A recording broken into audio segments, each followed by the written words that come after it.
2 has entered the podcast. Welcome back, people, to Player 2 has entered the podcast. That podcast where we talk about video games, nerd stuff, and two friends catching up for the week.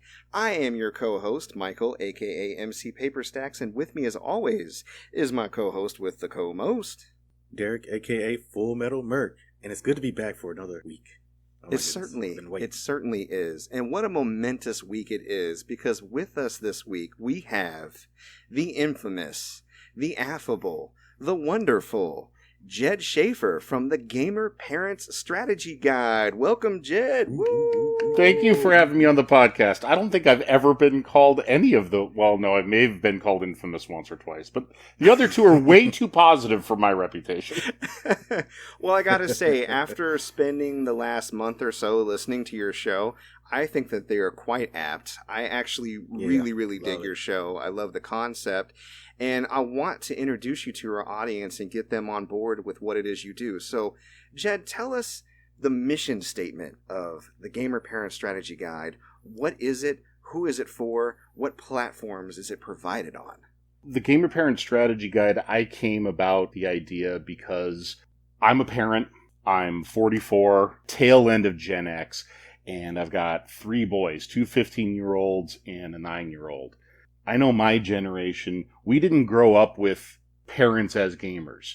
My dad was the type of person, he'd hold the Nintendo controller and he'd arc it in the middle of the air to the right because he thought doing that would make Mario jump further. We all know that move. Yeah. Yep, we've all done that. We're practicing for Wii 20 years early. My mom and dad didn't know anything about video games. So everything that we're doing, this first generation of parents that grew up with video games, we got to make up the rules as we go along. Because our parents, I don't know about you, but my parents just threw a Nintendo at me and were like, maybe it'll turn him into a brain surgeon with the hand-eye coordination. And no, it did not. That's too bad. So the whole idea of the podcast is to talk to parents like us, mothers and fathers, to say, hey, look, I get it. You're raising a gamer. You might be a gamer yourself.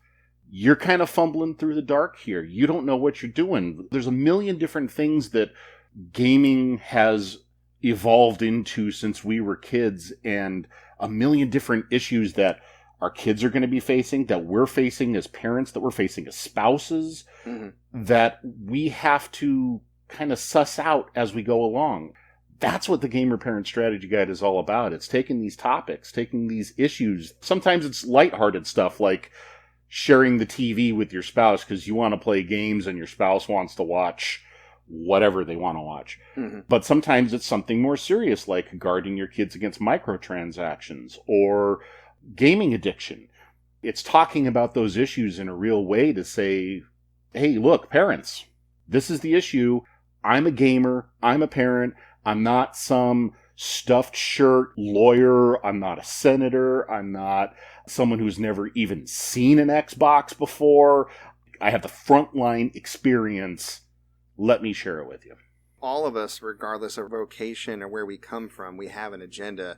But yours can't be more altruistic because you come from that perspective as a person who loves gaming and also a person who loves their kids. So I think it's a great marriage and that you're in a great position with a great perspective in order to assist other parents of our generation and younger. So love it. Thank you. Yeah. Also, I love that episode that you did on gaming addiction. What was the woman's name you interviewed? Elaine Yuskoski. I loved that after all that she had been through with her son, that she didn't hate gaming or blame gaming or tried to turn it into this monster, and recognized it for what it was, a vehicle through which addiction can come through, but not to be blamed for the addiction itself. She was very nuanced and very balanced, and I really enjoyed the conversation that you had with her. Talking to her was so enlightening. I did not know nearly as much about gaming addiction as I did before I talked to her, and before reading her book. She has a wonderful book called Cyber Sober. I'm not getting paid to promote to pimp it out. But if you're worried about your child being addicted, it is an eye-opening thing. I was concerned that one of my kids might be because I read the book and I'm going, I see this warning sign and I see this warning sign and I'm like, oh dear God. So her story and her son's story is a wonderful story to hear. It's inspiring to hear about how he came back from the brink. She shares some other stories of other people, some that didn't turn out so good, some that turned out really well. Mm-hmm. I do still keep in contact with her, mm-hmm. and she actually, over the summer, they just broke down and she got a Switch. She got, I think it was Mario Party and Mario Tennis, and she was playing it with, not the son who had the addiction, but the other son, because her older son is still a gamer. She's having fun with it. She's playing Mario Tennis, and she's enjoying it. And like you said, it's nice to see that even though that they had this dark experience, she doesn't blame the thing. Right. She understands that it's a mental health issue and that the games were just the way that her son was trying to cope with it. Right. No, it shows a lot of insight, shows a lot of perspective. It shows a lot of strength, and I'm very impressed by her. Great interview. You know, you mentioned it a little bit in the answer to our first question, but I want to kind of tackle this specifically because I feel like this is part of why you do what you do. What challenges do you find that parents of gamers face today, and what do you aim to tackle or have tackled or plan to tackle on your show? The challenges never really end. I mean, okay, knock off the big ones first. Microtransactions mm-hmm. and predatory gotcha tactics. Those are huge. Cyberbullying, especially in the games that are purely online, stuff like Fortnite, Apex Legends, Rocket League. Because of their mechanics and the way they're designed, cyberbullying is really, really easy. Especially Fortnite. I have a very mixed relationship with Fortnite. One of my big issues with it in Epic is because they have built this economy where skins not only have a value in currency, but they have a value in social status. Yeah, and clout. If you come, mm-hmm. You come in and you've got the wrong skin. You got a skin from 3 seasons ago, and you're just the most worthless human being on earth, and you're going to get torched for it. Yeah, Derek and I were talking on a previous episode how, do you remember, Derek, the insult for kids that play Fortnite and haven't bought any skins? They call them defaults or something. Oh, yeah. Something like that. That can actually apply to kids with their real world clothes, if the clothes are plain or not nice or flashy. And it's just crazy how that bullying kind of slides from the real world and back into the virtual again. So yeah, and Epic doesn't seem to want to do anything about it. They're just... Why would they? They're making money hand over fist. Right. That's all they care about.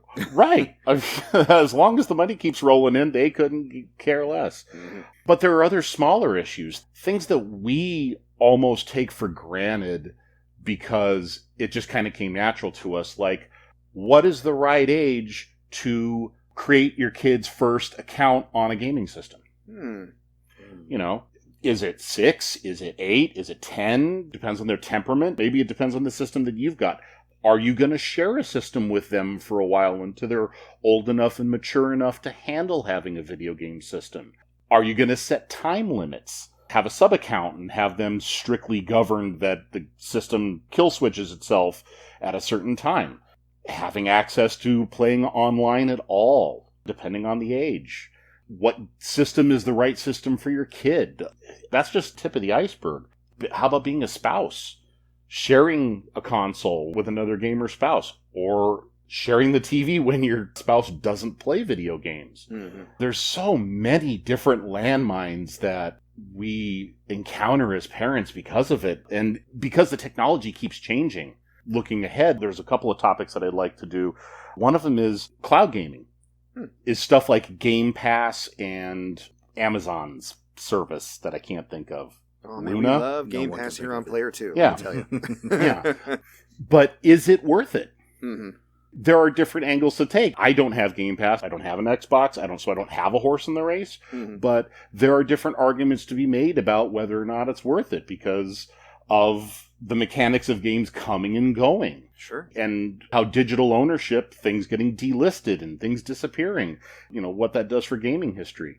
Another topic that I want to tackle, or I'm going to have a discussion with an autistic game developer, and I want to talk about video games and autism. Okay. Because autism can have such a wide spectrum of challenges that it can be, from very mild to very extreme. The flashing images, the high-octane input, and the sensory overload. If you've got an autistic kid, how do you deal with them? Navigate it, yeah. Right. Yeah. So it's stuff like that. Handicapped kids, deaf kids. I'd like to tackle stuff like trans identity in video games. I'd like to do gay and lesbian. I'd like to do, viewing things from a racial aspect and how that ties into gaming, because all of these things matter. Well, that is so exciting, and I want to thank you for reaching out to be on our show. I was pleased and humbled by the touch point, and then once I got a chance to check out your content, I was very excited. Another question that came to mind as I was listening to your content, and I think would be valuable for our listeners to know, based on your research and the work that you've done, again, you touched on it a little bit with limits on gaming, online, things like that. What resources are available to parents of young gamers that maybe not many people or most people know about? There's so many different resources depending on what you're looking for. Mm-hmm. So, for instance, if you're looking to set strict time limits, every one of the major consoles right now has the ability to set up a primary account and then a sub-account in my house. Both of my twins are under my master account on PlayStation, and I have them set to time limits. So they can't start playing before a certain time of the day. They can't play after a certain time of the day. Mm-hmm. It's no warning. They hit that time limit and the thing shuts off. It's done. You even get to save. Damn. Yeah, you can. Well, you can adjust that. They can get a warning if they want, but I've found that if I give them warnings, they'll do the just 15 more minutes thing until it's like 2 a.m. I had to take hardline with them. There was a road we traveled to get here. Yeah, that wasn't the first decision, but that's the decision they pushed me into. All the systems as well have rating content limits. Xbox is the best one for this because their age settings tie directly to the ESRB rating. So when they turn 10, they can access E10. They can't access teen until they hit 13. They can't access M until I think it's 17 or 18. Okay. PlayStation's is a little more wonky where I don't know what their equation is of what equals what. One of my twins, when he was like 11, he was able to play a teen game on my system. He's not a teen. That doesn't equate. Well, he's a pre-teen. Yeah. Right? He needs to play the PT games. Right. Ooh, don't play that one. Oh, no. Yeah, don't play PT. No. So those are great resources. And again, all three systems have them. I don't know enough about PC gaming. I'll be straight up. So I do not know if Steam or GOG or Epic have those settings. If they do, great. If they don't, you're kind of in the wild, wild west on that one. Another resource, and it pains me to say that this is a resource, but they can be useful if you know how to use them, the ESRB website. As much as we may hate the ESRB for their bizarre and draconian ways of grading games, if you are concerned about a game's content, you can go on the ESRB's website. They got a great search engine on there. So you type any game you want, whether it's Dark Souls or Donkey Kong Barrel Blast, and it's going to bring up not only the rating and not only the simplified, like what's in the little box where it says like strong language and violence and smoking. You can then open that up further and it will give you a full breakdown of everything that contributes to that. So it'll be like Metal Gear Solid 4.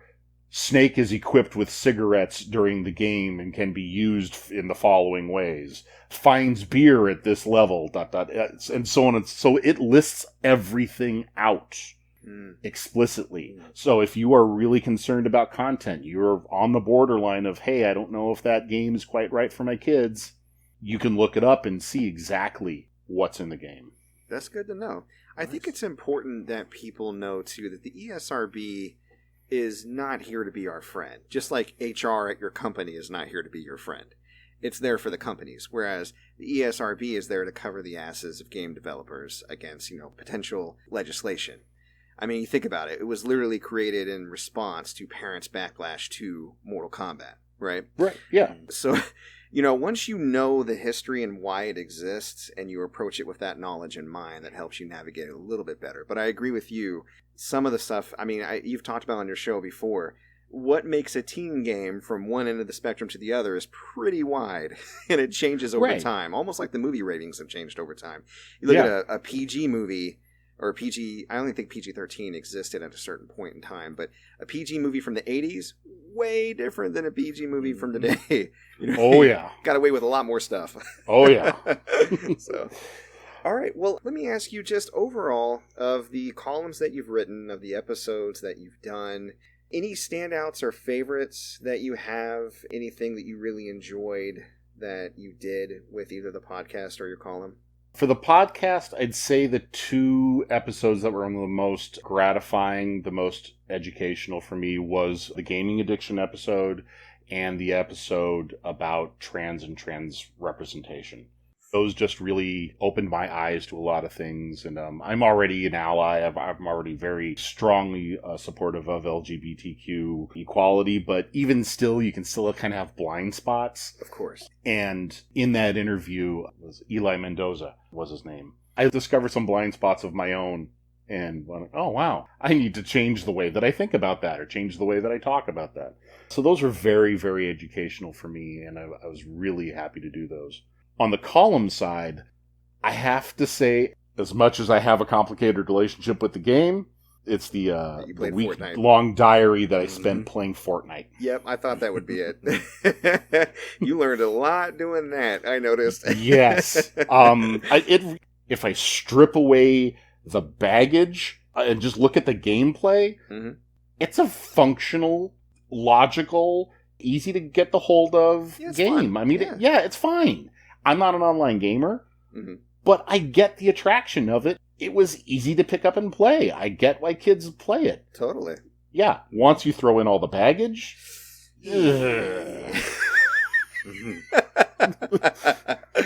Oh, man, I hear you on that, Jed. I just recently tried out for the first time myself. I was really interested in the March Through Time, the Dr. King stuff.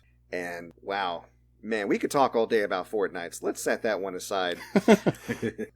Well, Jed, once again, I want to thank you for coming along with us, for your insight today. I want you to join us as we get into what's been going on this week. So let me be the first to ask you, how's your week been going? What's going on with you recently? This week was the last week at my former employer because I am going to be starting a new job. It's a promotion. I work in healthcare or the health insurance side. So yes, technically I work for Satan. Yeah. It's not I know it's not a sexy job. I know I'm like public enemy number 2 or 3. But it's a promotion, more money, it's a greater career opportunity. So I start that in about 9 days. Okay. So I'm taking a week off in between. I got a writing project to work on. I got movies to watch, video games to play. Just going to sit back in jammies and do nothing for like 9 days straight. Oh, that sounds lovely. Nice. Well, congratulations on your new job, man. That's awesome. Thank you. And Derek, what's been going on with you this week? Anything new? Not really, man. Just been out thrifting and posting and joasting. Posting and joasting. Hey, speaking of thrifting, I actually did my first full-on make an attempt day at thrifting this week. Oh, yeah. Yeah, I showed you a little bit of what I found, but I actually had a good first day. It made me feel pretty decent. I got eBay set up, so I'm going to try to start selling some of this stuff, but I found a copy of Pokemon Blue on an original Game Boy, and it works. I tested it. I found a bunch of PlayStation 2 games. Somebody, I guess, was really into superhero dungeon crawlers because they turned into the pawn shop X-Men Legends 2, Marvel Ultimate Alliance, and Justice League Heroes, which are all the same type of game. And right. I was like, oh, that's a good find. Those are great games. Hell yeah. Found a few other things. Crown jewels to me, aside from Pokemon Blue, I found a full-on, I think I don't want to say how tall he is, maybe like a 12-inch doll. It's Tidus from Final Fantasy X, fully articulate, all the pieces are there, amazing. Yeah, I'm like, I'm thinking about keeping it for myself. I don't know. And I found Azure Dreams, which is an obscure RPG for PlayStation 1, relatively affordable, and I was like, oh, that's a good catch. That's a big boy. He's big. So I feel pretty good about it. I actually had a lot of fun. I can see why you enjoy doing it so much. So. Oh yeah, I love it. He's the base. And I gotta say, I did mess up on something this week. It was a very busy week between the thrifting and all these new games that came out that we're going to talk about later. I messed up on a pledge that I made. You remember we started our TikTok channel back in early August, and I said I was going to post at least one video every day, no matter what. And yesterday I didn't post any videos. You asshole. I know. I know. I let Ruthless. us all down. I let us all down. That's okay. I only post once every month, it seems like. On there. Yeah, you're no help. Right.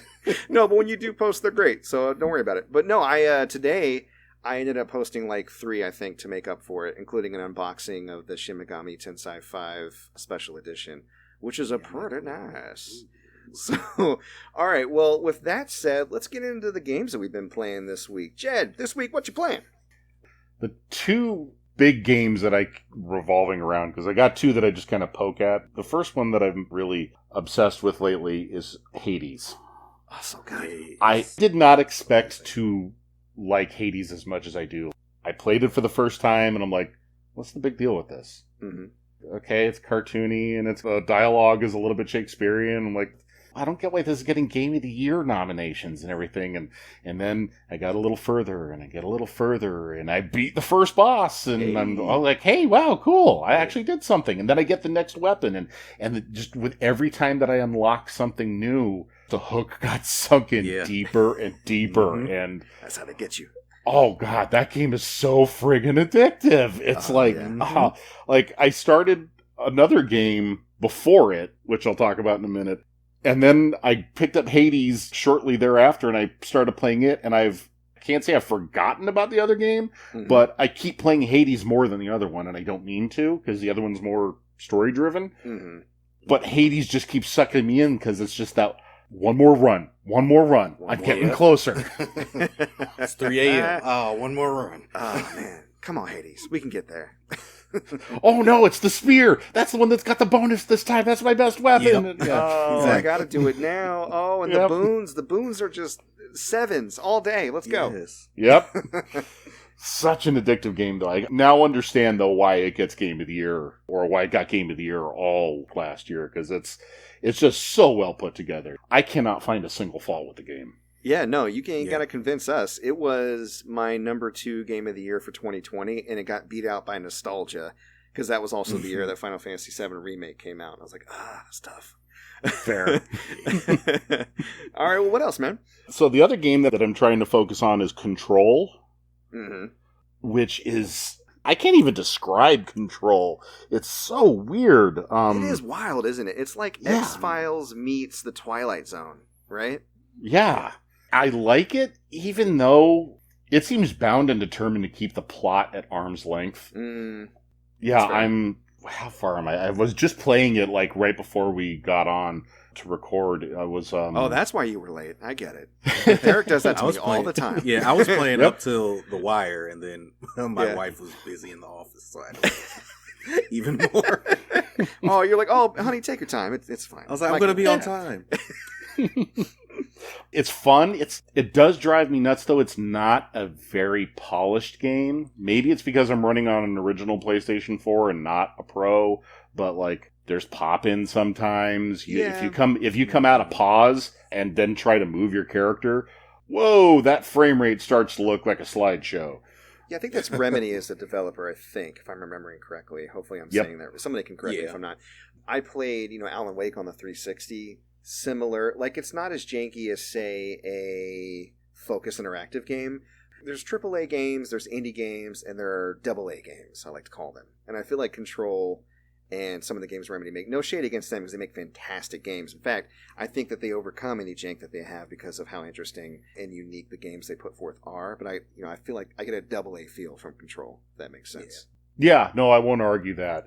The plot and the unique gameplay elements of it definitely overcome the jank of it, because it definitely has some really cool gameplay elements. Wait till you get to the ashtray maze, man. Oh my god.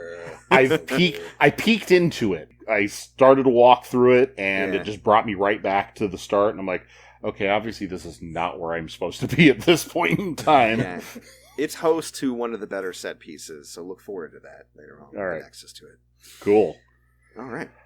The other 2 games that they're my kind of like things that I don't really have to pay attention to, that I could play mindlessly without having to think about it.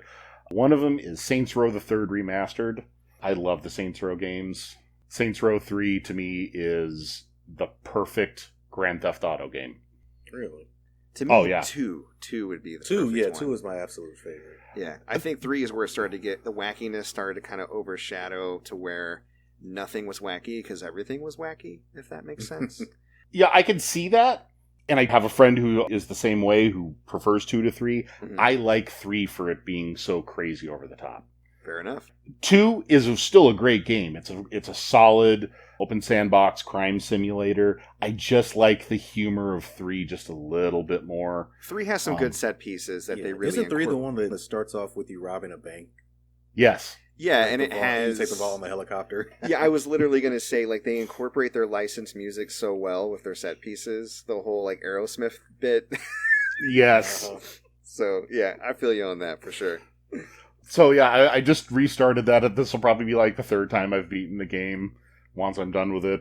It's a game that I can just go back to just because it's so much fun. Sure. And the other one that I picked up this week, only because it was on sale on PSN for $2.99, was Toejam and Earl Back in the Groove. Nice. I loved Toejam and Earl back in the Genesis days. Even though the gameplay is basically just walk around, find something in a total perpetual loop, something about the game is just charming for me.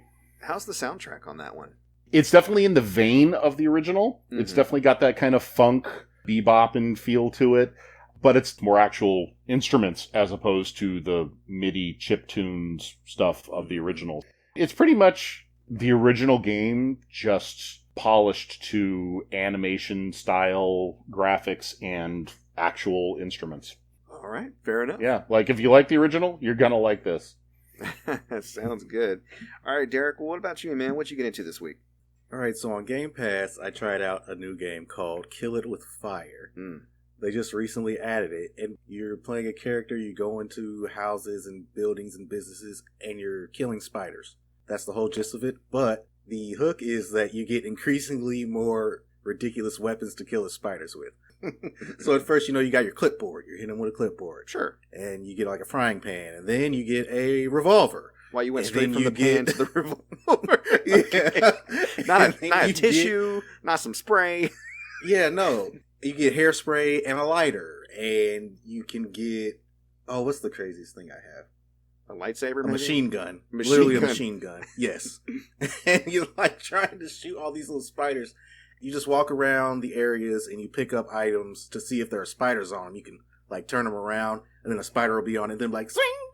And it's basically a horror game, honestly. Because every time a spider show up or the music would let me know if there's a spider nearby, I'd tense up.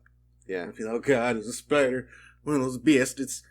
I gotta download it and get my wife to play it now. Oh my God, it's oh That would be Kristen hilarious. would probably hate that. She probably would. She'd be like, "Here, play this. Kill it with fire. I know you hate spiders, right?" It's a date. I think we're gonna have to all get together and watch Kristen play it. So that sounds like Oh, yeah. that sounds like a lot of fun, actually. Hell yeah, play it this weekend. I would definitely recommend that game for Okay. anybody. Anybody, download it, play it. It's great. Also played Shin Megami Tensei 5, which dropped today. Played it for about 3 hours. Yeah, what'd you think? I love it. Oh, that's so good. And it's not in the sense that you know how Persona 5 is extremely upbeat and very flashy and amazing. Shin Megami Tensei It's always is- depressing. Yes, it's depressing. It's It's very very downbeat. subdued. Mm-hmm. It has a very grindy aspect to it, which I actually welcome because I enjoy grinding in this game. It's And I- old school in a hardcore sense. Like, it definitely... I have just memories of playing Nocturne late into the night, the only light in my Mhm. TV, doing some, like, just nerd shit, like playing a tough RPG. That's the style of game it is for me, at least. for sure, and it's not easy. Like you No. can get caught off guard For real. and die. I haven't died yet, but I almost have. Or it's just like, oh, I'm going to try and talk to this demon and get him to join my side. Whoops, I said the wrong thing. Now they're attacking me. Oh, Whoops. they killed 2 of my other demons. Oh, no. The third one's about to die. Oh. So, Jed, have I'm you really ever played enjoying any it. of the Shin Megami Tensei games? I have not. The only game even remotely connected that I've played is the original Persona, Okay.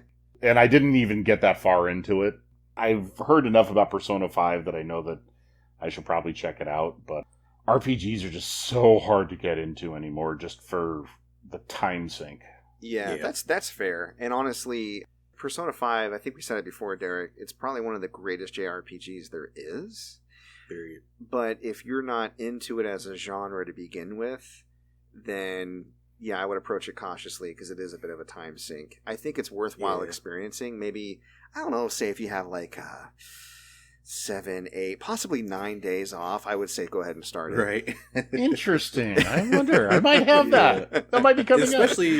It's especially hard to play that being a parent because it's not on Switch. So you have to just sit down in front of your TV for 80 to 100 hours, which is not, which would take a very long time, you know.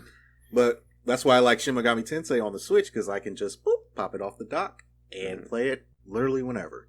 Like, hey, does anybody have any errands that need to be run? Laundromat? Are your tags expired on your car? Does anybody have like a place they need to go to that you gotta go by the train? I legit was like, I can take this with me when I'm waiting to pick up Nora from school. Yeah. And I can play it for 20 minutes or whatever. Yeah, I've played a fair bit of Pokemon waiting to pick up Ben. Yeah, for sure. Right on, man. All right, well, let me quickly get into the games I've been playing, and then we'll end at the big one that dropped this week. Actually, a few big ones dropped this week, to be honest. But I took up your suggestion and played Zuma's Revenge. Yes. And I ended up beating the game. That end boss is really hard, actually. Right? It's tough. Did you play Iron Frog? I did not. Iron Frog is a mode where you have to get through 10 stages all at once without dying, where you have to start over. It took me forever just to get past the first stage. And when I finally did get past the first stage and then I died on the second, I gave up. I was like, I can't do the Iron Frog. Jed, you ever play like the old... You've never owned an Xbox, have you?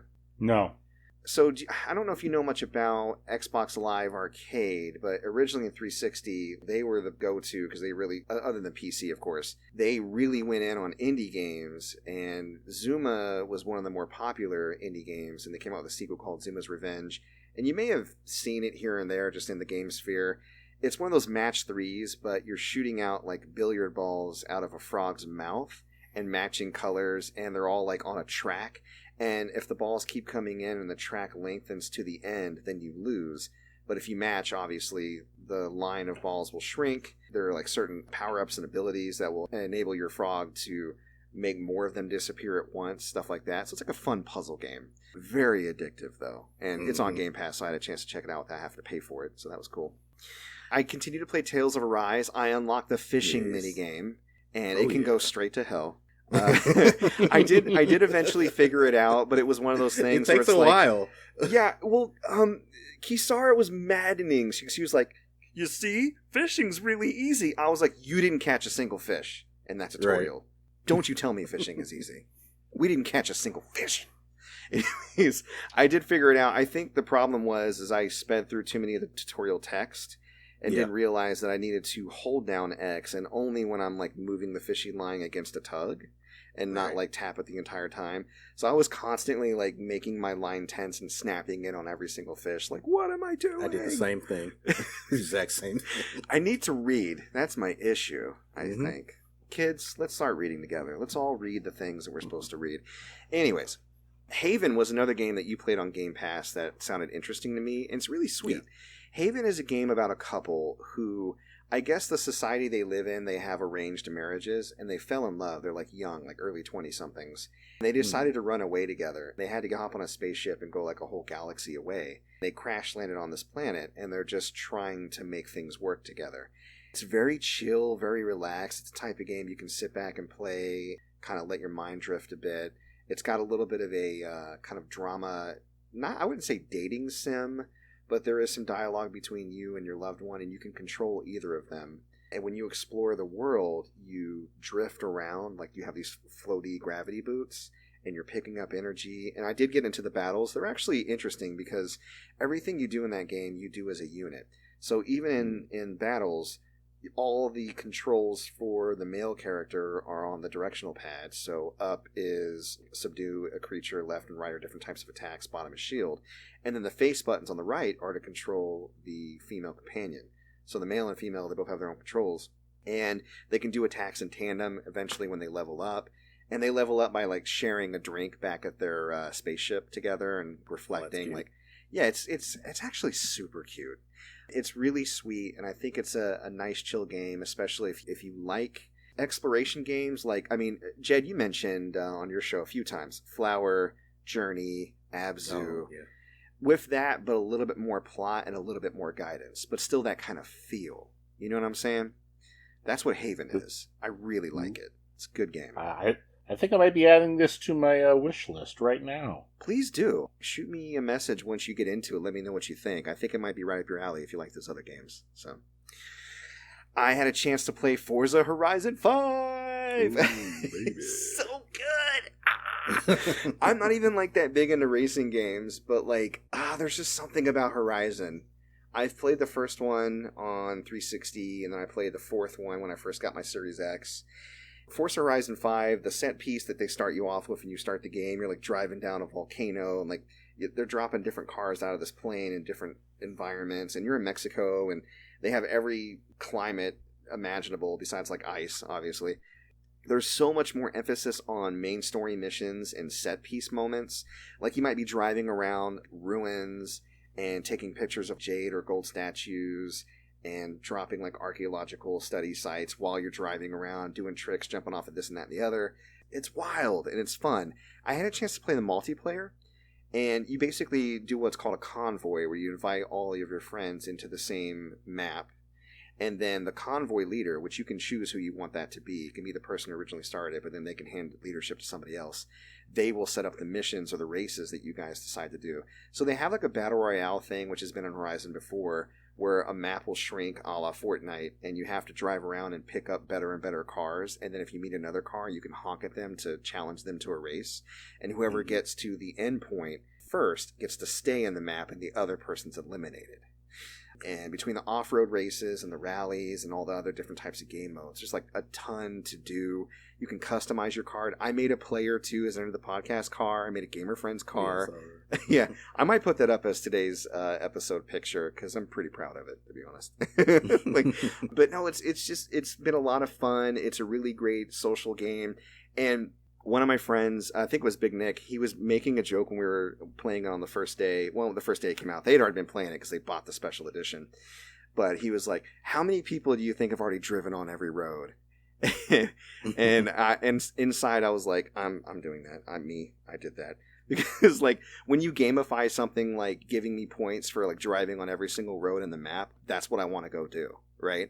Or if there's like speed traps, like I know that if I drive through this section of road as fast as I can, it'll track my time and then measure me up against my friends. So I'll drive through a stretch of land. It goes, boom, you made it through in 60 seconds. But your friend Cedric made it through in 40 seconds. And I'm like, I got to go back and try again. Everything in that game that's gamified and playground-ish, it really just takes racing games to the next level. And if you haven't played in a Horizon game, and you have an Xbox, you owe it to yourself to give one a shot because they are too much fun. Nothing but good things to say about Forza Horizon, other than the radio. Not digging it this time. Mm. But again, Xbox, I pop on Spotify, it integrates into the game, and boom, I have better music. Whatever. Oh, yeah. So, there you go. Okay, now the big one. Grand Theft Auto San Andreas Definitive Edition. Now, the Grand Theft Auto Trilogy came out, the Definitive Edition. And if you have Game Pass, you can play San Andreas for free. If you have PlayStation Now, you can play Grand Theft Auto 3. And if you have Switch, you have to purchase the whole entire thing. Haha. I'm sorry. I've heard it runs like shit. It does not run great, buddy. Let me tell you.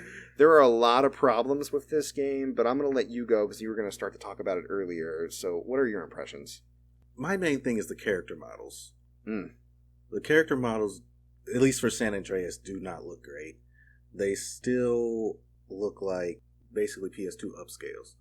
Yeah, I almost feel like, and we'll get into why in a second, but I almost feel like they ran the entire game through a texture up-res AI, if that makes sense. That is what they did. You think, is that confirmed? Yes, that's confirmed. That is what they did. Yeah, that makes a lot of things make sense, like people's faces. Why does the first girlfriend look like Lori Lightfoot? I don't understand. And my thing is, San Andreas was my favorite one. A lot of people's favorite Grand Theft Autos. Oh, yeah. But, I mean, at the end of the day, the game just feels old. Yeah. It doesn't feel definitive. I think we all built it up in our mind that they were going to do a lot more quality of life improvements. And I will say that going back to the older game, which I did a little bit to try to compare, the driving is better. Not much, but it is better. The controls, while they don't completely revamp and make it feel exactly like Grand Theft Auto 5, because it's still based off of a kind of wonky targeting system, it does help, and the targeting snaps a little faster. I find that I'm dying less or failing a mission less based off of the game rather than my own mistakes, right? Mm-hmm. Whereas in the original game, I mean, if you really take off the rose-tinted goggles and think for a moment, there are a lot of times in Vice City and San Andreas where all you had to do was follow the damn train, and all you're doing is being like, shut up, Big Smoke, I did follow the train. The game did the thing to me, and I couldn't control what the game did. Right? But in this, I feel like I have more control, so I'll give it a positive for that, even though, again, I think because our expectations were built up so high, it's not what a lot of people were building it up to be, or a lot of people thinking it was, as far as... And were the car controls always so loose, or vehicle controls in general? Yeah, because you have to remember... I find myself run into shit all the time. Yeah, and they're loose in the beginning because this game has a scale for everything that you do. Oh, yeah, it's like an RPG. So you start at 0 driving level, 0 bike level, 0 bicycle level, 0 all the weapons level, right? Low health, low stamina, everything is baby level, and then it builds up a la Final Fantasy II. The more you use it, the more you level it up. Or a la Oblivion, for like a more recent reference. Mm-hmm.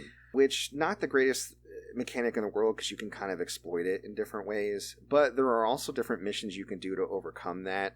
For example, the stamina sucks, and you could go to the gym and just kind of repeatedly work out over a period of in-game days to get your stamina up, but I find the best thing to do is once you unlock the burglary missions, just do a couple nights of burglary, and then you unlock infinite stamina. Boom. That's solved. That's just me knowing that game does that from back in the day, right? Right. But yeah, any other observations you had aside from the textures or the character models suck? Yeah, not really. Well, we talked about it earlier. Some of those scenes get really dark. Yeah. Like the first scene with Officer Tenpenny. You couldn't see anybody's faces. No. In a game where the cast is mostly black, you would figure that they would try to do better with the lighting, but with the natural lighting came a lack of care or concern, I guess, for how that would affect cutscenes in the world. Like indoors, I've seen cutscenes indoors that were well lit, because I think that they kind of had to. But outdoors are like trying to rely on the natural light, and it just does not work at all. Yeah, it's terrible. But the last thing I will say is that I do still love Big Smoke, even though he's a snake. Yeah. Hearing him order his food. A number 9, a number 7 with extra large. A number 45. 2 number 7. Why do you have 45 combos, bro? That menu is too big for a chicken shack. Oh god. But yeah. Good stuff. I don't know if I'm gonna continue playing it, but I mean, it's there if I want to. I'm holding out hope, because again, despite all its flaws, which I'm going to get to in a second, it's still fun to me, because it's still, at the end of the day, is the game I fell in love with, and albeit not as improved as I would have liked. It's very dark, like we said. The rain is bad. Have you seen the rain in the game? I saw the rain. Yeah. Yikes. Ooh, that's a bad rain effect. Wow, is that bad? Why is it so bad? Anyways, the radio is bad. Now, they've cut a few songs. Rage Against the Machine isn't on the San Andreas radio, and there's a few other ones that I miss, but, what are you going to do? Like Gap Band. 25 songs, I want to say. Oh, really? I didn't know it was that many. Yeah. Saw there was a list was floating around. Maybe out of all three of the games, I would say. Because I don't think there's 25 removed just from San Andreas. Unless, is that specifically what you saw? I don't recall if it was delineated between the 3 games. Fair enough. It was a long enough list. I was like, wow, like Vice City has no Michael Jackson. You will not be starting something in Vice City. I'm sorry. Mama say, mama sa, mama. No. So, but yeah, the radio is bad, not because there are songs missing, because there's still enough there. It skips at guaranteed points in the beginning and sometimes the ending of songs. Like it ain't nothing but think baby. Like we'll just skip the word G. I don't know why. There was a point where I was listening to CSR, which is like the R&B radio, and the song just cut out completely for like a good 10 seconds, like nothing. And I switched to another radio station, and it was playing, and I switched back, and it was off. So at that point in the radio station playback, it just skipped out completely. So, yeah, the radio, I mean, that's something that could be fixed with a patch, but I don't know why it's so bad. Like, who didn't test that, right? Right. Even on performance mode, which should focus on frame rate, I got stuttering frames. Not a bunch, but the fact that they even exist at all in this old-ass PS2 game, what are we doing, Rockstar? Yeah. You have bucket loads of cash. What are you doing? Yeah, there's something to be said that Rockstar is not the one that developed this. It's Grove Street Studios. I don't care. And they're the ones that did the 10-year anniversary versions that came out on mobile and consoles, like the early 2010s. So Rockstar themselves did not develop this, but come on, you Rockstar, trust your fool baby me once. Right, yeah. Oh, but when the mobile things came out the way that, fool me once, fool me twice. Yeah. Come on. But yeah, I fully agree with you. The upres textures, when you stop and look at certain parts of the game, it looks nice. I was standing outside of CJ's house, and I looked up at the palm tree, and it was like swaying in the wind realistically. I was like, nice. I was driving a motorcycle at night, and the streetlights all came on, and the light flashing across me as I ran under street lights, and the light shooting out from the front of my motorcycle, and the way it lit the landscape and the shadows of people on buildings as I moved past. Beautiful. But then you have stuff like people's faces looking all out of whack, like different characters and stuff. Like they just put stuff in an up-res machine and didn't go, okay, I don't think this face is right for this character. So yeah, it's very AI automated up-res. I've been following it on Twitter because I was very hesitant about picking up the game. Ooh, they roasted it on Twitter, Jed. Oh, yeah. Well, about the up-resing thing. Yeah. A lot of people were noticing signs in the background. Yeah. Apparently they got read by like some type of AI text identifying program, but it completely screwed up a lot of the fonts. So capital D's are coming out as zeros, G's are coming out as B's.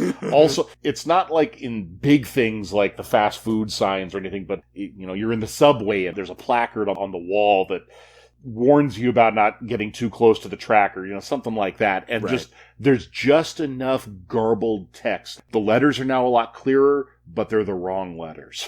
Right. Yeah, it's just lazy and sad. I will say there are some quality of life improvements. There's some checkpointing done mid-mission and post-mission, so if you fail a long mission, they may not make you start at the beginning, or if you fail a mission, you can immediately restart it. Also, the forklift that you use to move stolen army merchandise to the back of a truck, if you remember, you had to move the prongs manually, up and down. Yeah. Well, you just press a button and it goes up and down automatically. It's a toggle now. Wow. Very cool. That really improved that one mission for me, let me tell you. GPS doesn't work on taxi missions, which is weird, but it works on the pimping missions, the fire truck missions. I can't think if there's any other automated car missions I didn't do Vigilante yet. I just found that odd that it would make me have to navigate myself for the taxi. And then it got me thinking, did Grand Theft Auto San Andreas have GPS tracking in the original game? Like where you put a point on the map and it would show you the best route? I feel like it did. I feel like it did too. Yeah, but I could swear it did. Yeah, for whatever reason it's not showing up the taxi missions anymore. So it crashed on me once during some burglary missions. I was going in and out of houses a bunch, obviously. And it just couldn't handle it, I guess. So that sucked. And it doesn't reliably quick resume. I've only had it quick resume once, and it was like I switched to the dashboard and back. But if I shut the Xbox down, even if it's in sleep mode and I haven't removed electricity from it yet, it will not quick resume. Now, by contrast, Forza Horizon 5, I will shut the Xbox down. I will shut off the power strip supplying power to it overnight. I will wake up the next day and I will go to work. I will get off work. I will hop on my Xbox and boom, I'm right back where I was. So quick resume continues to be this unreliable but cool when it works feature of the Xbox. So there you go. Awesome. All right. The last thing I want to mention before we get to gaming news, I have been really slipping on my favorite Keep Delete show, and I want to let listeners know, especially one in particular that recommended a series for me to play. I will have an episode out tomorrow. Yesterday, as of the time of the release of this episode. So stay tuned. I'm going to get back on that. Like I said, it's been a very busy week for me. I hope you guys will give me some grace on that. Now, let's get on to gaming news. Gaming news. So we have, that's my own personal music until we can get some made for us. So we have a little one-offs here and there. Not a big week for news, which is perfect. I love that when I have a guest, we can just focus on the guest and not feel rushed. Mm-hmm. Still relaxed, not a crazy long episode. You love to see it. As far as gaming news, some tidbits and rumors here and there. The next Fight Night is rumored to be in development at EA. Likely still a few years off, but kind of exciting. You guys fan of Fight Night series? Used to love Fight Night back in the day. Oh my god. So Fight Night 3 is the first one that I played, and I remember walking through Target and they had the demo at the kiosk, and my dad was there. He's like, yo, this shit look real, son. I remember how kind of easy it was to parry, and when someone would punch at you and you parry them, they'd just be laying there real slow motion with their arm down like, oh no! My fist. That animation that plays when you get a really good shot in after a dodge or a parry, there's nothing that feels better in this world than that sweet, sweet science. Fight Night does a really good job of the focus in boxing of keeping your stamina up and not wearing yourself out, picking your shots, attacking and defending, which all sounds really basic, but when you get into the game and actually play it, it feels so unique and so different from any other fighting game that you've played, including other boxing games. Like, it's not Punch-Out exactly. That's for sure. What about you, Jed? You ever get into Fight Night? It's been a long time. I think the last one I played was on PlayStation 2. It's a fun game. Like you said, it was a very scientific game. It's not a button masher by any means. You have to actually treat boxing as the science that it is. I don't know if it's a concern. Let's just call it an observation. Boxing is not a hot thing anymore. Except when that jackass Jake Paul fights YouTube stars. Right. Like, well, that's the next Fight Night. It's Fight Night YouTube. We're going to be punching our favorite YouTubers. Oh, dear God. I would buy that. I would love to punch Ninja. Are you kidding me? Yes. Oh, that would be nice. But, like, back in the day, you could name 5-10 active boxers at a time. True. Yeah. Now, can you name 3? I can think of, like, 1. I can think of McGregor. Oh, he's UFC. Right, exactly. UFC is much more popular than boxing now. Fair. Which is why they've been focusing more on that recently. Yeah. True. So I guess that's just my concern about it, maybe, is that who's the market for this and who's the star they're building it around? Because there's no Mike Tyson, there's no Sugar Ray Leonard, there's no household name anymore that's going to sell this thing. Give them the Rocky license. That's what they need. Yeah. It's going to sell, though. You know how long people have been asking for Fight Night? It's going to sell. And it's going to sell to people 50 and up. The me's of the world. 60. Yeah. All those old fogies that actually like, yeah, remember Fight Night? Love it. Yeah, oh God. Yeah. Well, yeah, that's a really interesting observation, Jed. I didn't think about that. We'll have to wait and see on that. And again, it's likely still a few years off, so it's not like it's around the corner or anything. And who knows? EA's been known to put into projects, they're 90% complete, and then they pull the plug, and then they also take the studio out back and shoot it. So let's hope whoever's working on it has something else in their pocket. This week in Switch news, Twitch on Switch. Aha! Twitch on Switch. I don't know why. Maybe it's me speaking from I know it's me speaking from a privileged position. I was much more excited in the previous generation, actually the one before it, to be honest, like Xbox 360, PS3, to get YouTube and Netflix and HBO Max, like apps on my console, right? And that would include Twitch. But now it's like, I don't care so much because I have a smart TV. Now, I guess it would be cool if they're doing Twitch integration, which I believe they probably are, where, like through your PlayStation, you can Twitch stream without needing a computer. Maybe, that's kind of the major thing. But yeah, it didn't excite me as much as it did others. But it's out there for the folks who are interested. I could see it being big with kids. My 9-year-old will go bananas over that because he could sit there and watch. I have no idea who the current top streamers are on Twitch anymore, but he could watch one of them and enjoy it. But lay back on the couch and free up the TV. There you go. Right. But us, apps on a gaming console, whatever. Yeah, I don't need it anymore. I got my Bravia over here. He handles it. Well, we got 1 versus 100 news. Now, for those who played this back in the day on the 360, 1 versus 100 was a community game that they used with avatars. It was kind of like, I think they had a show 1 versus 100, right? Mm-hmm. Where, yeah. Mm-hmm. So it was the same concept as that, but you'd compete to win actual Microsoft points. And if the 100 were able to beat the 1, they even would get like a free game if you participated. So it was like a thing that people were interested in playing. I was able to get in on one game back in the day, and it was very, very popular. It's been rumored to be in development. It was hinted at first by Phil Spencer, who said they were working on a classic Xbox franchised quiz game. And then Jeff Grubb, who is a journalist with Giant Bomb, I believe. He has ties with Microsoft's mixed reality division. He actually just came right out and said, hey, yeah, we're doing it. We're doing it. We're developing 1 versus 100. So again, I don't know how reliable that is, but it sounds pretty solid. And I'm really excited about that. I assume it'll come straight to Game Pass. If not, maybe being even like an Xbox Gold thing, possibly. Probably Game Pass, though. They're really trying to push the Game Pass. Considering all the rewards and stuff that I get just by playing Game Pass games and all the Microsoft points I've gotten so far, it wouldn't be a far stretch to say that they're probably going to incorporate that same reward structure, albeit revamped in some way, to this new game. Pretty exciting stuff, to be honest. I mean, any interest on your guys' side? I never got into it. Yeah. At all. I just know about the show, so. Think about being able to participate in this game show, but like winning games. It's kind of a cool concept. Yeah, that would be dope. Yeah.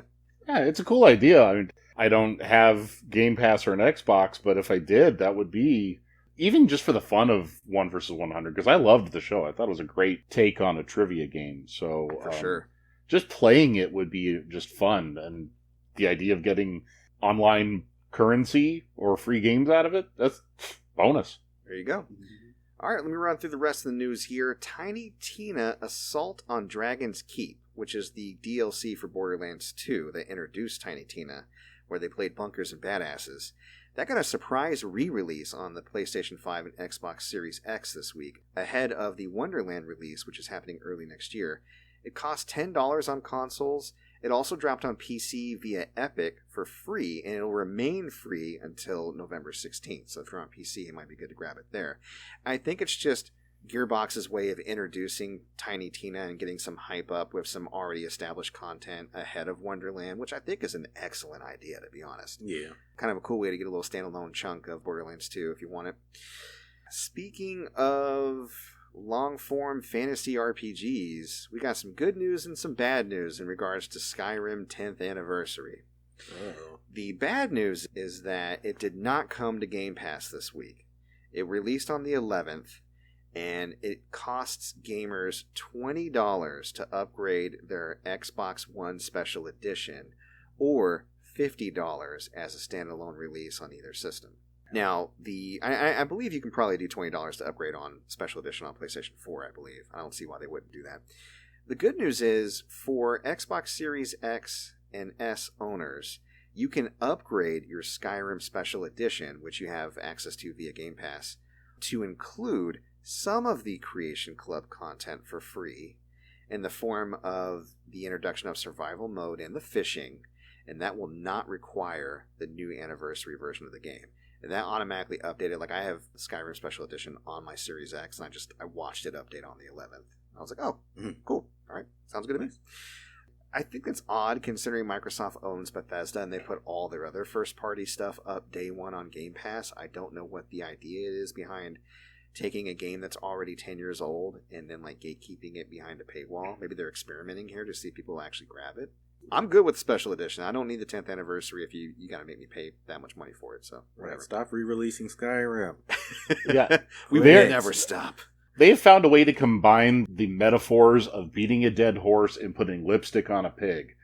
Like, oh my god, Skyrim. There's nothing left of the damn corpse at this point. Just leave it alone. Oh, yeah. You're making George Lucas look restrained. Wow. It's just, right. Like, just to put it in perspective, me and my wife have been married for 8 years now. Mm-hmm. She got me Skyrim for Christmas the year before we got married. The fuck? It's a milestone. Quit it.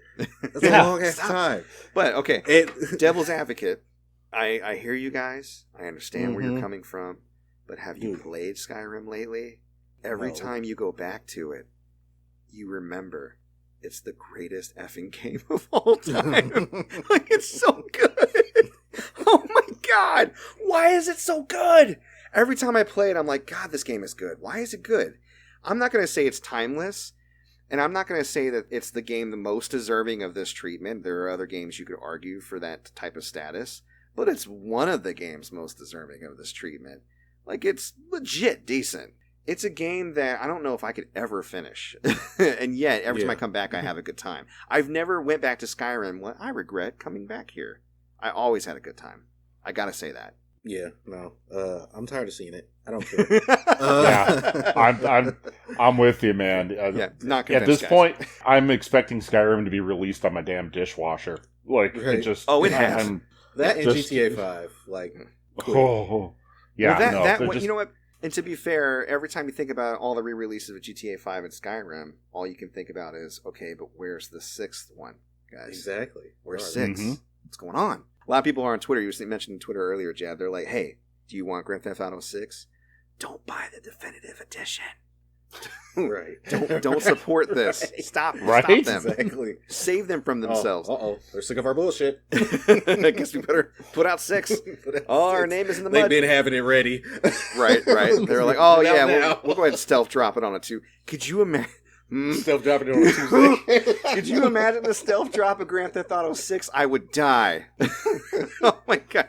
I'd be like, cancel my job. Cancel everything. I don't know if Rockstar would be the greatest heroes on Earth, or if their headquarters would be burned down for doing something They like would that. destroy marriages, like, they would destroy relationships, careers. But it's They our would last $64.19. Oh my God. All right, we got to move on. All right, so listener questions. We're going to do something fun this week. Instead of taking a listener question from a traditional listener, I wanted to hand things over to Jed to ask us, and himself included, a list of questions that he likes to ask the guests on his show, because I think they're very fun and interesting, and I want to try them out. So without further ado, Jed, you got some listener questions for us? Yes, I do. I have a series of 5 questions. It's how I end my episodes now, just to kind of bring them on home with some fun gamer-centric questions. Cool. Question number 1. What's the one game that you think gets overlooked that everyone should try? Yeah, I'm going to say, just because it's off the dome, Enslaved Odyssey to the West on PS3. Ooh. Okay.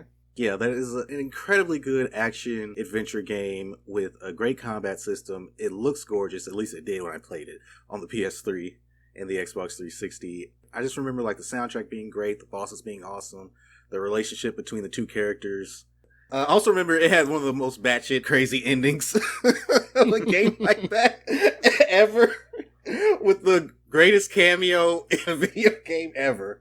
It was wild. Yeah, it sounds like it. Oh man, I'm having a hard time thinking of one. I can jump in. I can do mine. Yeah, why don't you do yours, and I'm gonna really try to rack my brain here for that one. The one I got, I know it's available on PlayStation 3. I believe it's available on Steam. It's called Retrograde. It is a sort of a shmup, but sort of a rhythm game, too. The idea is that you're in a spaceship. It's kind of like Gradius or R-Type or something like that. You've completed your mission. You've beaten the last boss. And in doing so, you've ripped a hole in the space-time continuum. It's threatening to envelop the universe. So you now have to turn your time circuits backwards and undo all your battles. So That's cool. Every level, think of kind of like Guitar Hero, where it's got the different tracks for the different buttons. So this is much in the same way, but it's horizontal instead of vertical. So you have to go up and down through the channels or the lanes in space and undo your shots in a rhythm. And it's got this really kickin' techno soundtrack that's really fun, just really propels you forward. Oh, we love great a good visuals. soundtrack. Yeah, for sure. Yeah, they sell the soundtrack separately. That's how good it is. It's just a badass soundtrack. It's a really fun game. Okay, I did think of one. And it's one that, Derek, you played recently, and then I played recently for the first time. And Okay. I don't think it's unpopular, but I think a lot of people who normally don't play these types of games might sleep on it. What Remains of Edith Finch? Oh, yeah. Gotta play that. I don't care who you are. It'll only take you 2 hours. 2 hours. Yep. But the story and the way that it's presented, the creativity in this game, the different styles of gameplay introduced through discovering these different characters' stories is fantastic. It's an experience not to be missed. It's something that I'll probably think about for the rest of my life. Like, it's one of those standout gaming experiences engraved on my heart. And for something to have that kind of effect on me post-formative years, you owe it to yourself. And the thing is, this thing has been handed out on PlayStation Plus. It's on Game Pass. You can probably get it pretty cheap on PC. There's hardly any gamer out there that doesn't have access to this game to get it for free or cheap. You owe it to yourself. Set aside 2 hours. Play What Remains of Edith Finch. You will not regret it. Awesome. All right. Next question. If you could bring back any franchise from gaming history that's gone dormant, which one? Jak and Daxter. Okay. Ooh, I love it. love Jak and Daxter. And I mean, either or, the original, colorful, comic booky, plucky, or Platformer. the gritty, dark Jak. I'm gonna kill Praxis. Right? Whoa, Jak, you can talk? This whole time? All the secrets I've shared. Oh, good stuff, man. Oh my god, I love the whole series so much. I know that they came out with the Final Frontier on PS2 and PSP, but we do not count that game. We do not count that game. We don't count that. We don't count and that. Also, Jak X Racing, a little bit of fun to be had. But I just want another Jak and Daxter game. I know we're probably never going to get it because Naughty Dog is on to like their super hyper realistic Uncharted and Last of Us type Tales of revenge, graphics and adventure. Yeah, exactly. Yeah. Probably never going to get it, but we love them. But we love them. You know, I kind of feel the same about Sly Cooper as well. Yeah, like I don't think we're going to get another Sly Cooper either. I think Ratchet and Clank is the only like mascot to survive. Ratchet and from Clank is the GOAT era. Yep. So I mean, they came out on top. So yeah, but Jak and Daxter. I need my little Otso friend back. All right, I would do Metal Gear. I know that Hideo Kojima is sick of Metal Gear. And I don't necessarily want him to have to do Metal Gear if he doesn't want to, but I would want him and his team to do a similar game. So continue Metal Gear in a spiritual sense. None of this Death Stranding auteur nonsense. Give me a stupid sci-fi stealth game. Give it to me. I want it. I want all the James Bond references and the dumb crap. I want that from Hideo Kojima. There's not going to be any more Metal Gear in the vein of what we've had, 1, 2, 3, Phantom Pain, any of that. The Phantom Pain is that the series ended and we want more. And I look down at my arm that used to be Metal Gear and I feel like it's there and it's not. It makes me sad. So that's what I would pick to carry. Yeah, deep, dude. It's deep. Yeah. That one's close to my heart too. Both of those series, I'm sitting here going, damn it. Damn, those are great. I have two. But as I was sitting here thinking about it, I managed to disqualify one. And the one I disqualified was Phantasy Star. Because as much as I love Phantasy Star, I think it is the best role-playing game series in history. Final Fantasy VII stole from Phantasy Star 2. Okay. I'm saying it. But we've got enough of those games. We've got JRPGs coming out the ass. You could throw a stone and hit a JRPG on any day of the week. True. So I don't need another one. But what I do need, I need another Legacy of Kain game. Oh, yeah. I need finality. Even if it's just one more. I need finality. I need the story of Kain and the fate of Nosgoth to be wrapped up. I need it. I love the Shakespearean dialogue, and I love the gothic atmosphere and the weird take on vampires. It kills me that it ended the way that it did. We love vampires and we love Cthulhu bullshit. Yes, I'm with you on that. Definitely. Oh. Sorry about that. You got so excited his headphones blew off. Right? Legacy of Kain. Move my leg and it ripped right off. Steam blew out the ears, I'm telling you. That's awesome, man. All right, what's the next question? All right. Desert Island. Everyone loves Desert Island questions, but it's not a Desert Island game. Okay. No, we're going to get a little more tricky on this. You're on a desert island and you can have one console from any point in history and its entire library, but no internet access, Mm-hmm. and no using backwards compatibility or comps to expand the library. Okay. So, like, you can't, if you pick PlayStation 4, you can't get, like, the Ultimate Sega Genesis collection for the 40 games that are on there. You get PlayStation 4 games only, or whatever your situation is. Okay. So. Okay, right. So, yeah, if I pick the Switch, it's a port machine. Can't have any of those ports. Nope, no ports. What if the port is Switch specific? Like, when they upgrade it and New Super Mario Bros. U Deluxe. That's Switch specific because it's got stuff that the Wii U didn't have. That's acceptable. Okay, cool. Yeah, as long, but, just Super Mario Brothers. Right. The original. That you can't do. Yeah. So, one console to the end of time on that desert island. Okay, I'm not going to say PC and cheat, because I could say PC and cheat, and I'm not going to do that. We're going to do consoles. I would probably still pick the Switch, just because the library is gigantic and varied, and it's portable, so if I find that I'm not alone on the island and I got to get moving, I can still keep playing my game while I run for my life, which is pretty good. If I find somebody else on the island and we start a family and we got little kiddos, there's lots of games for them to play, which is good. So, yeah, I'm going to go with the Switch. I got a question. I might be getting too deep here. How do we have electricity on this island? We have an infinite battery and an infinite memory card. Shut up. Yeah, generator. Okay. You're on the Lost Island. Electricity is just floating in the air or something. Yeah, it's fine. Oh, good. Okay. I'm going to go with arguably the greatest video game system of all time. Oh, dear. The PlayStation 2. That's pretty good. PlayStation 2 has, oh my God, so many games. Thousands of games. And so many bangers. And it was pretty much the formative console of my youth. Like, you had your Kingdom Hearts and your Final Fantasy X and your Grand Theft Auto San Andreas. And with the hot coffee. Ratchet and Clank, Sly Cooper, Jack and Dax. Like, so many great series started on the PS2. True. And it's ridiculous how much good stuff is on that system. So I'm going to go with the PS2. Okay. All right. It's real easy for me. It's the system that is the closest to my heart. It's the system that when I want to do retro gaming, it's the first system that comes to mind. Sega Genesis. Ooh, okay. Sega! Yeah, I know that it's old school. I know that I'm not getting the cinema quality graphics. I'm not getting the complex storylines. I don't care, man. Phantasy Star 2, Sonic the Hedgehog 2. Gunstar Heroes. You're also getting replayability.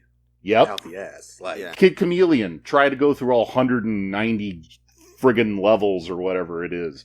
There's so many games with so much replayability and so much old school fun. Fair enough. Awesome.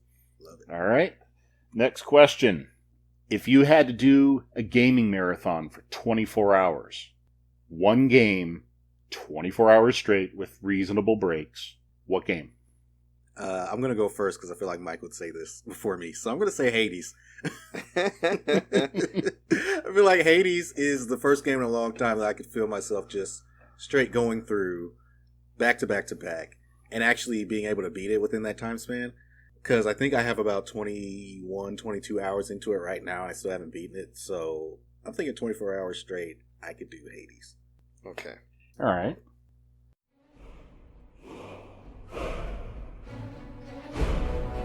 Oh, you're wild. I was like, what I was... Think of it. I think it might be...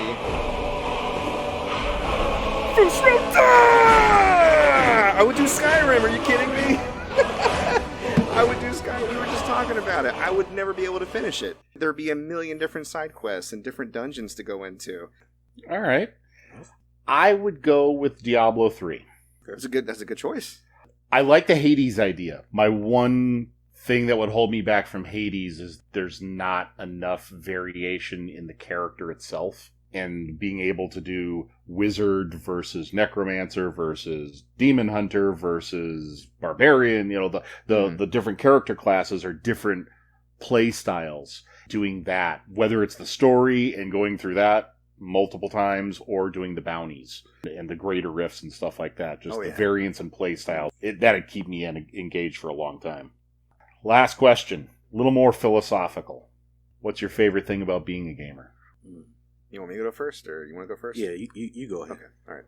For me, I feel really blessed, and I really appreciate that there are stories that can be told to me in this medium that can affect me in the way that no other medium can. And I always feel bad for other folks who are not really into gaming, because I feel like there's this whole spectrum of entertainment, storytelling, learning, experience that they are unable to tap into.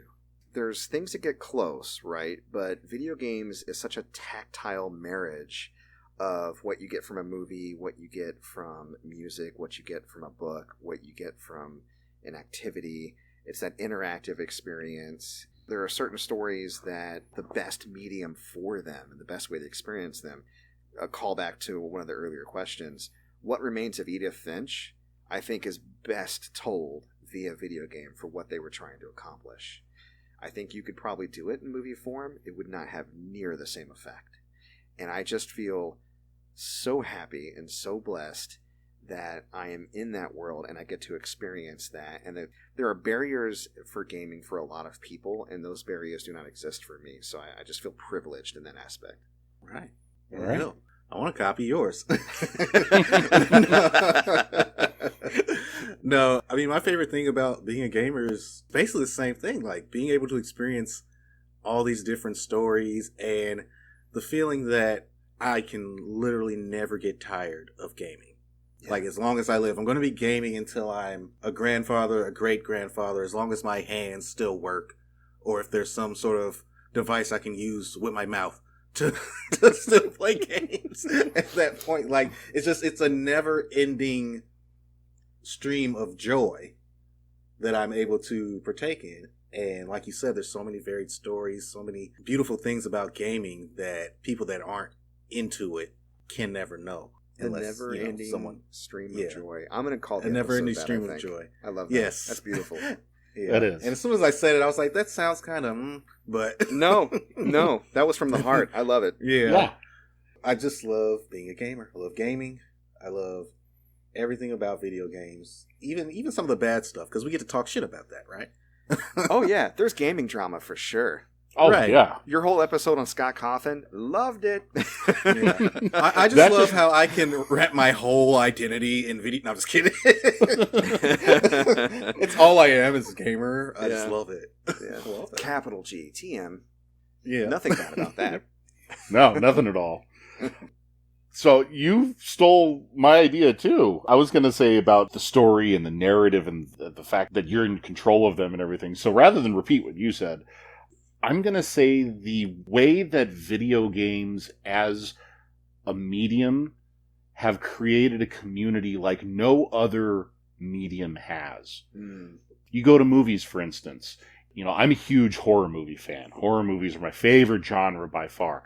I can't have a conversation with someone who likes rom-coms.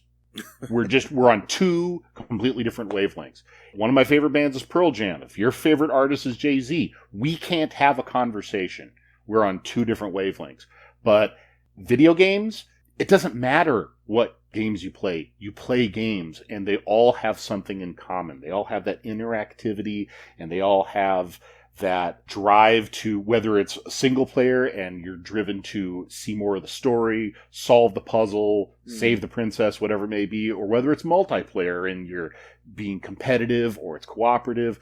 We all play games because they're fun, because we get something out of them. We get that tactile feeling of controlling the narrative.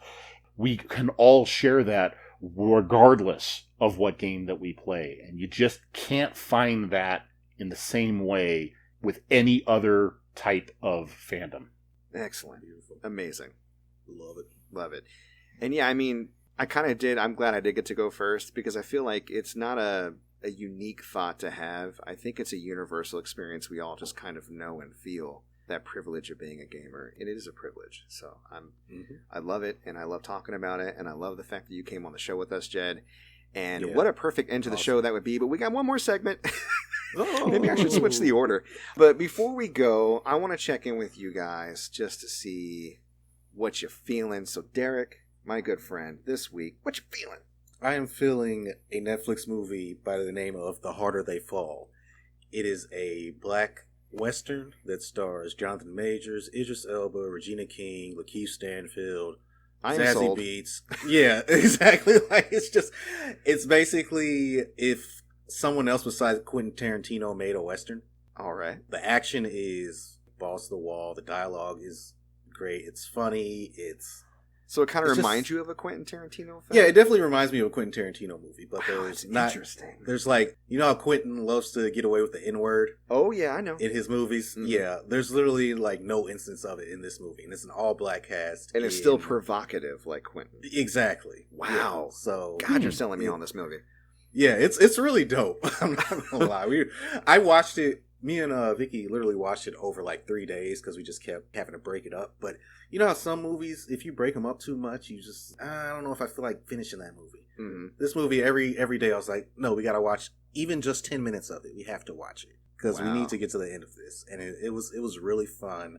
It's just a very nice, compelling movie, and all that melanin on screen. Just love to see. Seeing Jonathan Majors from Lovecraft Country, which is the first thing that I saw him in, which I feel like was his first big role. Yeah. To where he's at now. He's a just good being leading cast man. and yeah. Like he's very like now charismatic. He's very attractive. He's got a good presence. You know what I mean? Yeah. I just love seeing it. Idris Elba, Also kills it always every time. great. Yeah. Just, Regina King is a queen. She's And you the say best. Zazie? Well, yeah, Regina. Yeah, Zazie Beetz is in it. I was like, oh, Zazie! I had the biggest crush on love Regina Zazie. King from like Poetic Justice. Yeah. Oh no, my God, I was in love with her. And then Zazie is like, oh man, dead. Ooh, Mhm. come on, girl. All right, Yeah, well now it's all- it's all I gotta great. see it now. All right, Yeah. enough said. All right, Jed, what you feeling this week?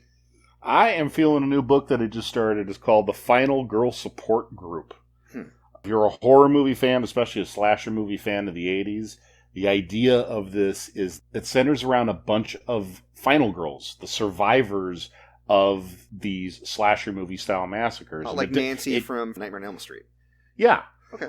It takes place in the now. All of these girls are actually, they're women, they're older women, they're in their 50s or their 60s at this point, and they're all still dealing with the trauma. And, they can't mention Friday the 13th or Halloween or anything like that by name, trademarks and all, but the analogs. One of them survived a massacre at a summer camp. Hint, hint. One of them survived a massacre because of a dream demon. Hint, hint. Final cool. girl support group. Yeah, one. Okay. So it's so it's all of them meeting with each other, and they're middle aged. They're starting to get a little bit tired of doing this, and then one of them turns up dead at a new massacre. She owns the summer camp where she survived a massacre. Yeah, and a new massacre happens. And she's one of the victims. that concept is wild. I love it. Yeah, I haven't gotten too far in, but like I only managed to get about 20 pages in. I was at my kid's karate class. I'm like, why does the class have to be over? I could read this for hours. Get back in there and Do kick some more kicks, ass. punches, Right? Fight! Go start a fight quickly. There you go. Yeah, that kid talked some shit about me earlier. Go take his candy bar. Yeah. Who wrote the book? Grady Hendrix. Apparently, this is like a 6th or 7th book, and all of his books use horror and horror conventions, but in ways that we don't expect. He's very subversive in the way that he's approaching horror topics. It kind of sounds like a similar level of cleverness and reverence that Ready Player One was trying to go for and fell flat on his face with. Like, Ready Player One was just like, remember all this cool stuff? I do. And that was it. That was as deep as it went. And this sounds like really meta and cool and interesting. I love this idea. Yeah, I would agree with that. It's a love letter without being going, hey, remember Jason? Remember Freddy? Right. It's much more, let's use that as a template and build something new off of it. So neat. I love that. Love that. So I just looked it up, and it says that there's a television series. What? That's been announced. What? So really? That's cool. Yeah. Oh my God, that sounds like an amazing TV show. Okay. All right, I'm on board. What we're feeling this week is amazing. I feel bad. I don't think I have that good of a thing this week. Avocado toast. I just love avocado toast with a little bit of tomato and some salt and lime. No, this week, you know what I'm really feeling? And it dawned on me today when I was unboxing the Shin Megami Tensei 5 Special Edition. I love video game books and special editions, specifically books you get that have to do with the game. I have a really detailed lore/map book for The Witcher 3. I have the Wizard's Companion from Ni no Kuni, which is an exact replica of the book that Oliver uses as a wizard in the game. I don't think you've shown me that. You need to see it because it's amazing. Yeah. And today I got a book that was basically a compendium of all the demons and gods in Shin Megami Tensei. Ooh. And it feels not expensive, but not cheap. It feels pretty good. It's bound and everything like a regular book would be. It's just nice. It's not like a strategy guide with paper front and back. You know what I mean? It's got like a hardcover. I love stuff like that. From now on, it just dawned on me, whenever I see a special edition for a game and it's got a book, bonus points for whether it's a replica of a book in the game or it just deep dives into lore, almost like the appendices in The Lord of the Rings, I'm getting that shit. I am feeling books from special editions, man. I'm getting my own little collection going here. It's getting bigger. I love it. So that's what I'm feeling this week.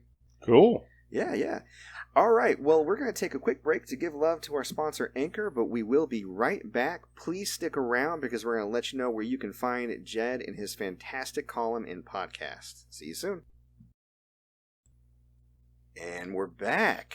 What a great ad that was. Now, I appreciate you guys sticking around because now we're going to figure out where we can find Jed on all the social medias when you want to check out the Gamer Parents Strategy Guide. Jed, where are we looking for you at? You can find the podcast on all of your major providers, Apple, Google, Spotify, even YouTube. You name a podcast platform, it can be found on it. The column can be found at 411mania.com in the games section. The podcast/column has a Facebook page. It's the Gamer Parent Strategy Guide. And you can find me on Twitter at GPSG Podcast. Excellent. And Derek, for people who are looking to get the gamer, the goodies, the more, used games and goodies, where can they find you at? They can check out the eBay store at ebay.com/str/gamergoodies and more. I'm on Instagram at gamergoodiesmore and Twitter at goodies_more. Excellent. And don't forget, we upload new episodes to our hub at anchor.fm/player2 as Enter the Pod every single Sunday. We also can be found on a variety of platforms, including Breaker, Google Podcasts, Overcast, Pocket Cast, Radio Public, Apple Podcasts, and Spotify. Find us on all the social medias. We're at tiktok.com/@player2 as Enter the Pod, facebook.com/player2 as Enter the Pod, YouTube, Player2 as Enter the Podcast. Subscribe, follow, like, comment, rate, review. It helps us. If you really want to help us, we got a patreon.com/player2 as Enter the Pod, and you can contact us via those platforms or email mcpaperstacks@gmail.com. We love to get your listener questions, your guest suggestions, your feedback, etc.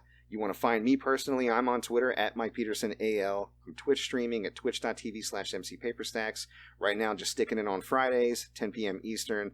Come hang with me for a bit. It'll be a good time. And that, ladies and gentlemen, is our show. I would like to formally thank our honored guest today, Jed Shaffer from the Gamer Parents Strategy Guide. Thank you so much for stopping by, Jed. Yes, Thank you for having me. It has been an honor and a pleasure. Thank you so much. And I'd like to formally thank our audience out there for giving us another listen this week. We appreciate you, we love you, and we will see you next week. Take care. Peace.